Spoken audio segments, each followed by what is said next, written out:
Today, on your bonus episode on the Raven's Knock, a beautiful, bubbly 5-year-old girl went missing and no one reported it.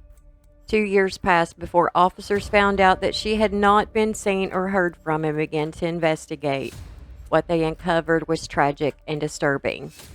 This is the tragic story of Harmony Montgomery. Hey guys, welcome to my channel. I'm your host, Amy Pritz, and this is the Raven Knocks. If you like what you see in here, please like, subscribe, and donate to this channel. It really helps me, and I cannot continue without support. I also want to give thanks for all of those who have been subscribing and sharing my post. And I want to give a shout out to my peeps across the pond in Australia, the UK, and in Canada. I love to hear about crimes abroad, and of course, we have our fair share of sickos over here in the US too. With that said, please note that the content of this recording may contain graphic material, including torture and explicit language may be used. The opinions are of my own and may be offensive to some listeners. They are my opinions. Everyone has them. If you do not agree, then ignore them like an adult and move on.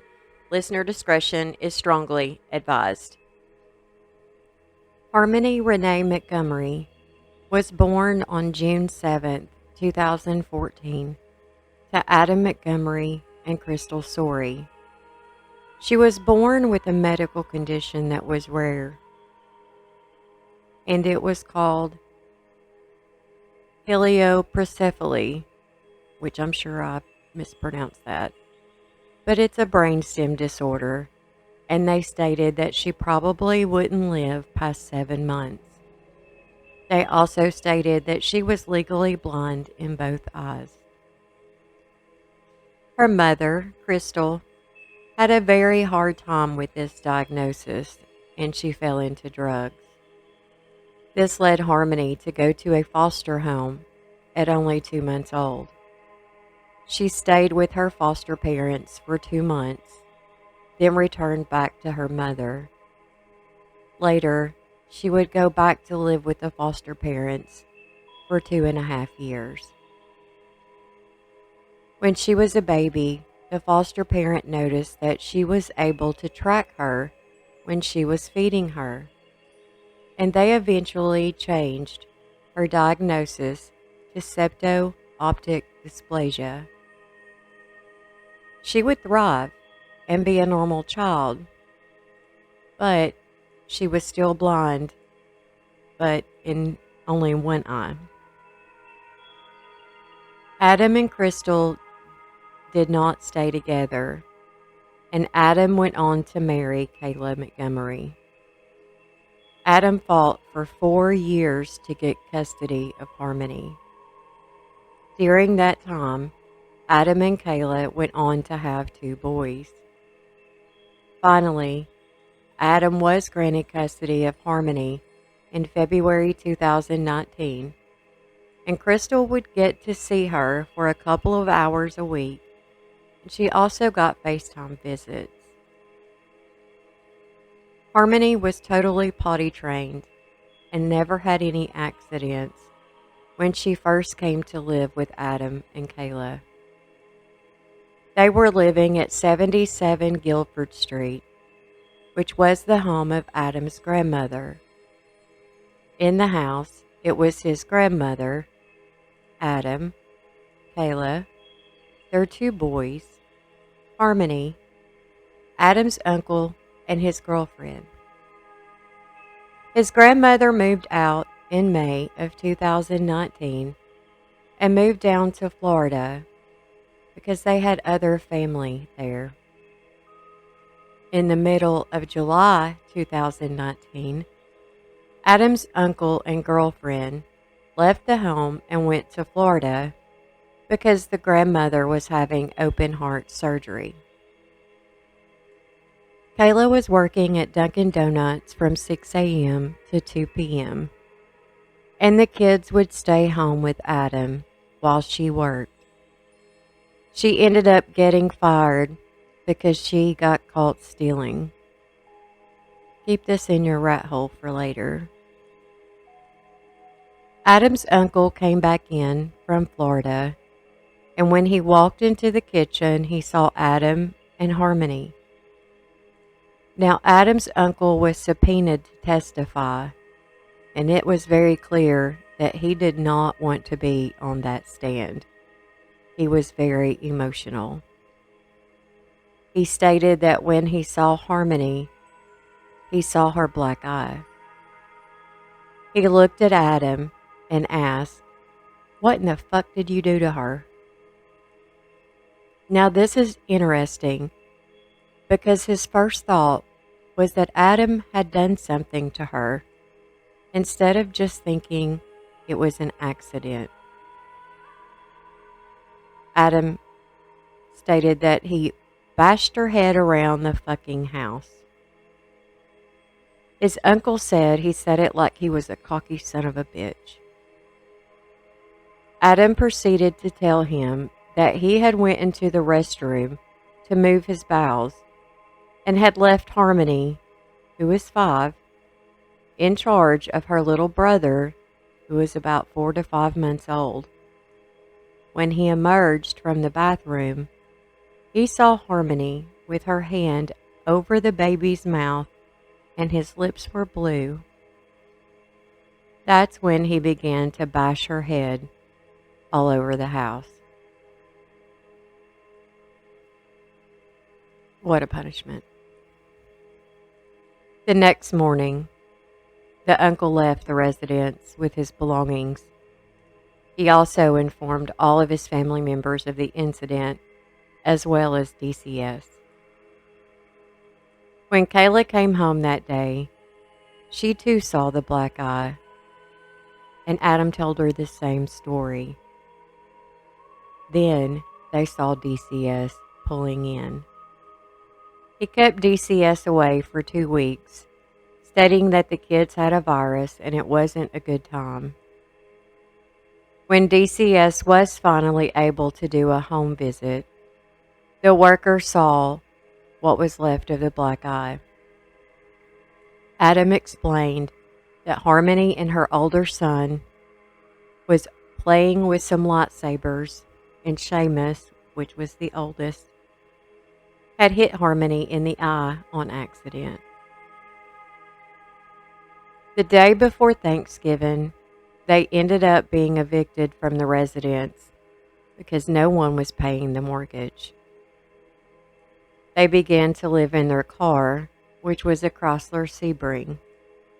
The car was full, with her and Adam up front and 3 kids in the back. They ended up parking at a place called Colonial Village Apartments because Adam had a friend who lived there and who would also give them drugs. It was at this time that Harmony began to have accidents and not telling them when she needed to go potty. Harmony's accidents were happening every day and more frequently, and this infuriated Adam.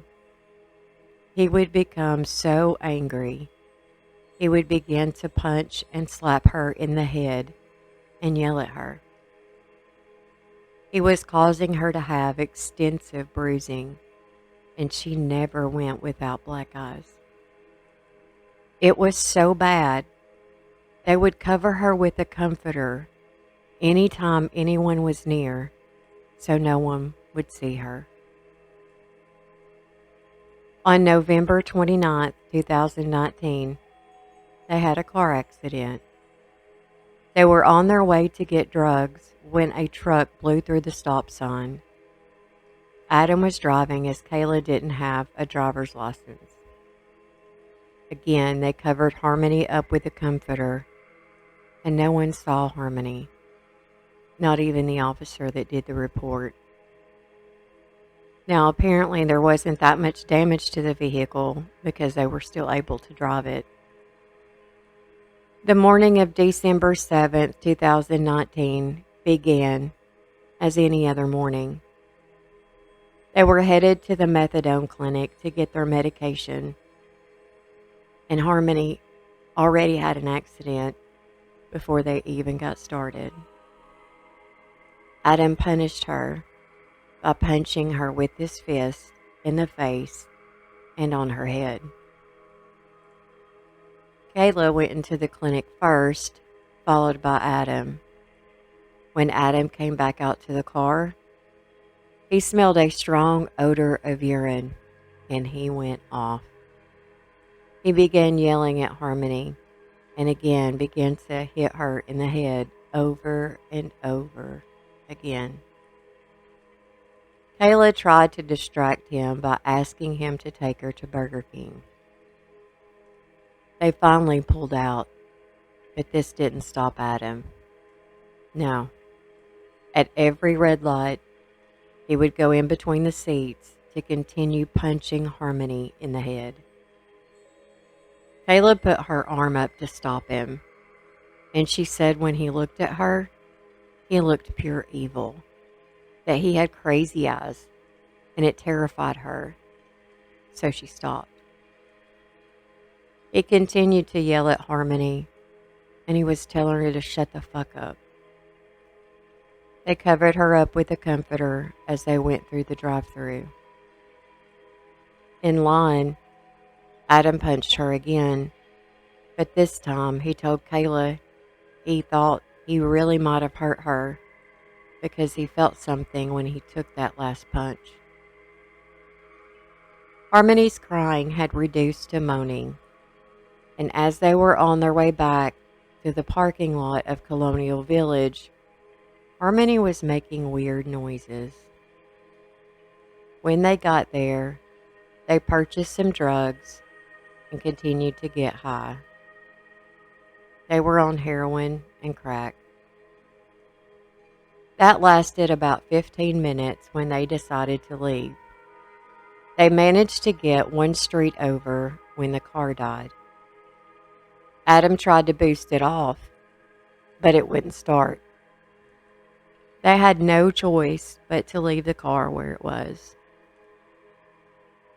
When they began to get the kids out, Adam began yelling and shaking Harmony because she wouldn't wake up. He then punched her to try to get her to wake up, but she was dead. Like, I understand, kind of shaking a little bit, hey, wake up, wake up. But punching her? Seriously? He then went to the trunk and removed the clothes from a duffel bag. And I saw the bag, and to me, it looks like a large beach bag. He then folded Harmony in half and stuffed her into the bag. They never called for help. Kayla stated she was scared to death of Adam at this point, and she had 2 other small children. She had no car, and she had no phone. She stated that Harmony was so very bruised and was black and blue all over, and both of her eyes were swollen, as well as her face, and she was black. They walked back to the Colonial Village when Adam put the duffel bag into a snowbank next to the dumpsters. They get a ride to get their belongings out of the car and return to their friend who lived there. He allowed them to stay in his car, but only for the weekend. Adam then retrieved the duffel bag and put it in the trunk of his friend's car. The friend bought him pizza for the weekend, but he never saw Harmony. After the weekend, they went to Kayla's aunt's house. Kayla wanted her aunt to talk to her mother and get her mom to allow them to stay with her for a few days. Her mom agreed and picked them up in her van. Harmony is still in the bag and is still being treated as if she were actual luggage. Kayla's mom never saw Harmony at this time. She had met her once before, but her mother testified when they came and stayed with her for 2 weeks, they didn't have Harmony, and she was under the impression that she went to live with her mother. Adam put Harmony in a cooler Kayla's mom had outside of her apartment door. She would stay in this cooler for 2 weeks until they moved to a shelter. Once they moved into the shelter, Adam stuffed the bag with Harmony in it in the vent in the ceiling. Now, they lived at this shelter for 2 months. Soon, she had begun to smell, and someone called maintenance to try to find out where the smell was coming from. They found out, and so he removed her from the vent, took her to the bathroom, and was putting lye in the bag. He also put her in trash bags and then stuffed her into a new bag. Kayla stated she didn't know what he had done with the original bag that Harmony was in. All she knew is he had gotten rid of it and they no longer had it. She was then beginning to leak bodily fluids. There was fluid and some blood in the ceiling that Adam didn't know about and would be helpful to the police later. He asked Kayla to bring the bag that held Harmony to his job. At the time, he worked at Portland Pie Company. He worked there for 2 months. So she walked Harmony over in a stroller. It was a 10 to 15 minute walk. She had both little boys with her. She stated she obeyed because she was scared. Adam then placed Harmony in the freezer at work. They eventually got an actual apartment on Union Street in February 2020. Kayla stated that Adam put Harmony in the bathtub of the apartment and was running hot water over her so she would thaw. He then cut her clothes and made Kayla help. But Kayla ended up leaving the bathroom because she just couldn't take it, as she was afraid of what he was fixing to do. He had told her he was going to eventually dismember her because if she was in pieces, it would be easier for him to dispose of her. He had stated he wanted to use a handsaw or a NutriBullet. For those who don't know, a NutriBullet is a small blender used for smoothies or puree. He said the blender would help out with the process. He was also going to use lime on her as it would help her body decay faster and help with the smell. Kayla stated that Harmony barely had any skin left and she was severely bruised. She said Adam stayed in that bathroom for hours and she had no idea what he was doing in there. She did know that he had 3 large bags of lime along with some trash bags. When he finally came out, he had the bag with him and proceeded to put it back in the freezer. He stated that if she was frozen, then her body couldn't leak fluid. All the lime was gone. He had put her clothing and other things in a trash bag and said he was going to throw it out, but not in their trash, but somewhere else. She wasn't sure if anything in that particular trash bag had any of Harmony in it or not. Adam said he needed to get rid of her soon because he was afraid of getting caught and what would happen to him, her, and the boys. He cleaned up the bathroom with ammonia. He thought the ammonia would get rid of evidence that contained blood or bodily fluid. And then he got in touch with an old friend.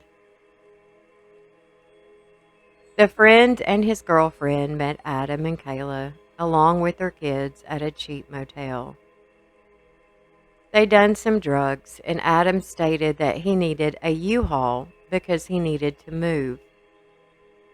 The rooms for the hotel was in his friend's girlfriend's name, as he didn't want any traces of him anywhere. He also needed the U-Haul in someone else's name. So his friend called another friend, and they went and rented a U-Haul van. Once when they all came back, they went to bed, or so they thought.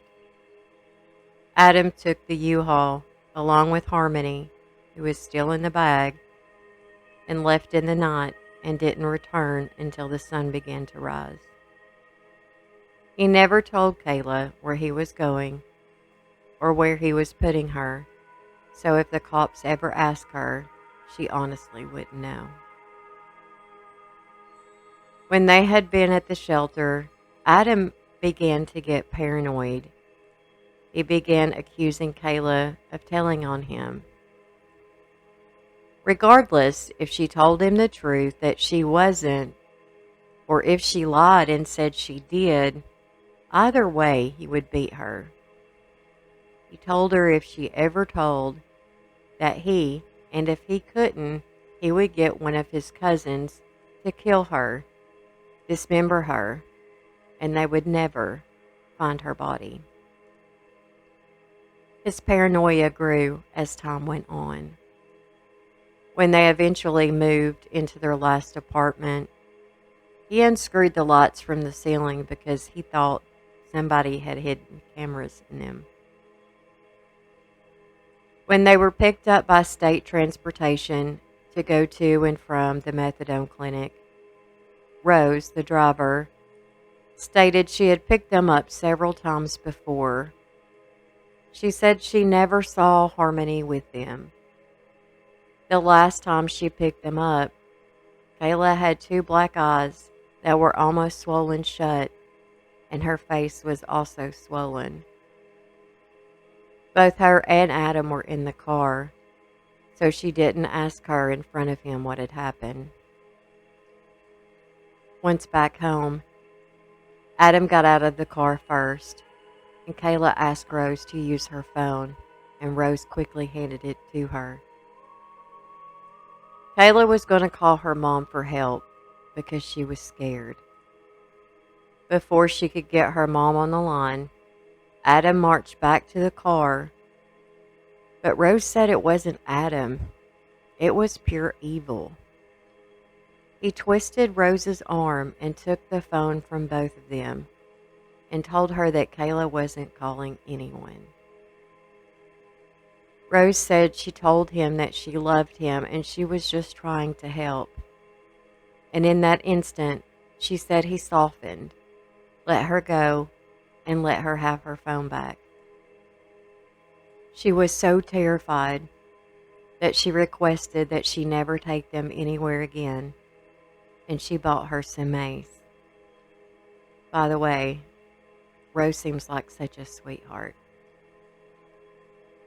On March 17th, 2021, Kayla finally had the courage to take the kids and leave Adam. She had 2 black eyes. December 2021, the police finally get involved as Harmony's biological mother had been trying to get in touch with Adam and Kayla about her visits with Harmony. They had denied her calls, blocked her, etc. Adam's uncle got in touch with her and told her about Harmony's black eye. She too called DCF, and she also wrote the mayor. She pleaded with police, and so they decided to do a welfare check. Adam informed Kayla of what to say and not to tell them that he was in Maine. Kayla said she was still terrified of Adam, so she gave the same story to police and the grand jury. The story was that when she was working at Dunkin' Donuts, Adam brought Harmony there and met Crystal, and Crystal took Harmony with her. Since they didn't have stable housing, it was in her best interest to be back with her mother. And later, when Adam came to pick her up at the end of her shift, Harmony wasn't with them. She was apparently with her mother. Now, Kayla would go to jail for this, as she was found guilty of perjury. She has since served her time and is now out on parole.